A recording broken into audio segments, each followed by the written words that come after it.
Hey, how's it going? Dave Tootie here, and there's a lot of hype on the market right now for the Pixel 2 XL. Not so much the Pixel 2, but the XL is pretty hot right now.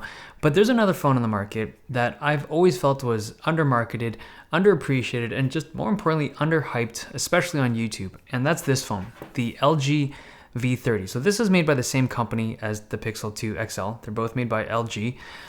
This one in particular was the gray and silver one, but I've actually put a marble D-brand skin on it because I didn't love the silver trim. I wish I'd just gotten the black one. The black trim looks way better than the silver trim in real life, and a D-brand skin would look good on that one as well.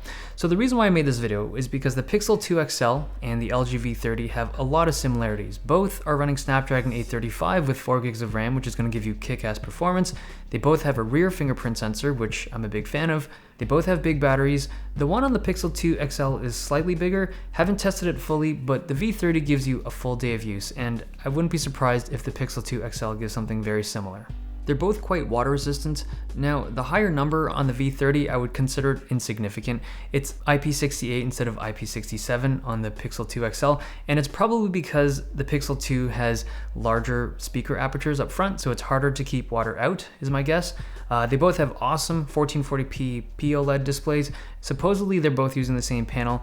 Beautiful colors, really inky blacks, but there's one big difference. The V30 has significantly thinner bezels than the Pixel 2 XL. When you compare the two side by side, you can't just help but tunnel vision on the difference. Now, the reason why the Pixel 2 XL has a bigger bezel, I'm sure a big part of it is because it has the speakers. It's got two front-facing speakers. I'm a big fan of those on smartphones, but the V30 just looks so much nicer to me.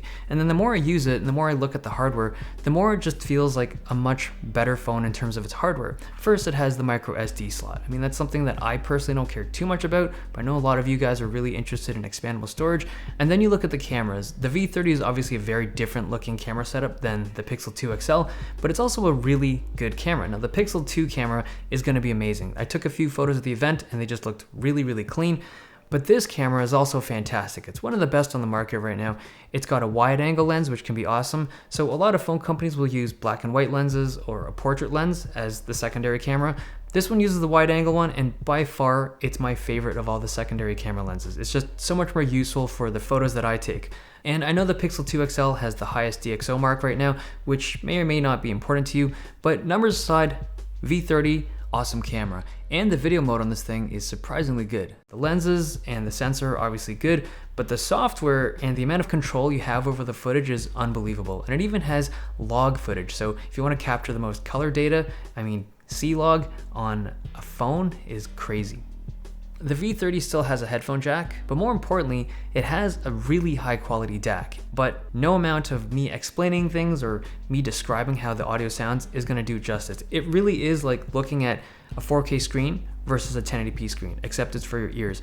And it's one of those things where you need to have good hardware, like a good set of headphones, and I guess it'll depend on the hearing of each person, but if you have a good quality source file and decent headphones even, the difference in audio quality is phenomenal. So if you're into music or you think you'll get into music and you want good sound quality, a high quality DAC on a phone is amazing. And they even include a very respectable set of earbuds in the box.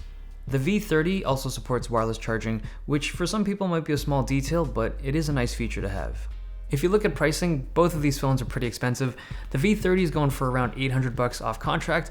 The Pixel 2 XL starts at $850. I wouldn't call it like a better value or anything, just because you're getting a bunch of free stuff with the Pixel 2 right now. You're getting like the Google Home Mini, plus some carriers give you discounts and stuff.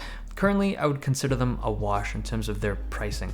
The software, though, is going to be the biggest difference between these two phones. The Pixel 2 XL is going to run the latest stuff from Google, which is awesome. I love stock Android. The V30, it's running 7.1.1, which is good. It's not the newest stuff, but it's also running a skin, the LG UI, and I don't love it. I personally think there are better looking skins than this. There's significantly worse ones, but I still don't love the LG skin. Now, what I've done for my phone is that I just nuked the skin. I'm running a Google launcher, and it's close to stock because Google has enough apps in the Play Store to replace the LG apps if you want, but it's never gonna be 100% stock. Okay, if you're on the market for a phone, for particularly the Pixel 2 XL, take a look at this thing if you're interested in hardware, because quite frankly, this has better hardware. But if you're in it for the software and you want that smooth, buttery, newest Google experience, sure, Pixel 2 XL is the way to go. But I want to leave one last thing on your minds. This phone, not just the V30, but the flagship LG phone, so last year the V20, the year before that the V10, they've always been great phones, but they've always been kind of underrepresented, under-marketed, because just that's how LG does stuff. They don't have like crazy billboards, they don't have the celebrities that just kind of rock these phones. This is a fantastic phone. If you look at any publication, online or print, and you see the reviews for this phone, everyone loves it, but it just gets buried by the hype of other phones, which is unfortunate because they nailed it this year. Okay, hope you guys enjoyed this video. Thumbs if you liked it, subs if you loved it. See you guys next time.